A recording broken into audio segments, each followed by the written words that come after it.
తారాతో గగన్ పెళ్లి పూర్తయిపోతుందని భూమి, గగన్ వాళ్ళు ఇద్దరు దూరంగా ఉండాల్సి వస్తుందని భూమి విషం తాగి ఉంటుంది. దాంతో భూమి రక్తం కక్కుకుంటూ ఉంటే చెర్రీ భూమిని హాస్పిటల్ కి తీసుకొచ్చి ఉంటాడు. భూమిని స్ట్రక్చర్ పై పడుకోబెట్టి కాంపౌండర్ తీసుకువెళ్తూ ఉంటే శారద, గగన్ ఇద్దరు పరిగెత్తుకుంటూ అక్కడికి వచ్చి ఉంటారు. భూమి భూమి అని గగన్ పిలుస్తూ ఉంటే బావా బావా అని భూమి విడవలాడిపోతూ ఏడుస్తూ ఉంటుంది. భూమి నోట్లో నుండి రక్తం కూడా కారిపోతూ ఉంటుంది. నీకసలు బుద్ధుందా అని భూమిని గగన్ తిడుతూ ఉంటాడు.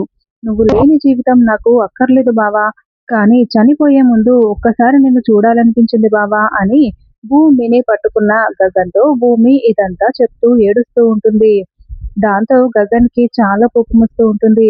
చంపేస్తాను నిన్ను అంటూ భూమికి వేలు చూపిస్తూ వార్నింగ్ ఇస్తూ నీ మీద నాకు ప్రేమ చచ్చిపోలేదు, నువ్వంటే నాకు ప్రాణం భూమి అని గగన్ భూమి చెంపల్ని రెండు చేతులతో పట్టుకొని చెప్తూ ఉంటాడు. శారద ఇదంతా ఏడుస్తూ చూస్తూ ఉంటుంది. నువ్వు ఏ తప్పు చేయలేదని నాకు నిజం తెలుసు భూమి అని గగన్ నిజం చెప్పేస్తూ ఉంటాడు. అప్పుడు భూమి గగన్ కాలర్ పట్టుకొని నేనంటే నీకు ప్రాణమైనప్పుడు ఆ మాట ఇన్ని రోజులు నోరు తెరిచి నాతో ఎందుకు చెప్పలేకపోయావు అని భూమి గగన్ని నిలదీస్తూ ఉంటుంది. గగన్ మౌనంగా చూస్తూ ఉంటాడు. అప్పుడు చెర్రీ చాలా కోపంగా ఎందుకంటే ఆ విషయం నీకు చెప్తే గగన్ అన్నయ్య మాత్రమే నీ జీవితంలో ఉంటాడు, మీ నాన్న నీ జీవితంలో ఉండడని గగన్ అన్నయ్య తన ప్రేమను చంపుకొని ఇదంతా చేస్తున్నాడు భూమి, నిన్ను దూరం చేసుకుంటున్నాడు అని చెర్రీ చెప్పడంతో ఇక భూమి ఒక్కసారిగా గగన్ వైపు చాలా ప్రేమగా చూస్తూ హగ్ చేసుకుంటూ ఉంటుంది.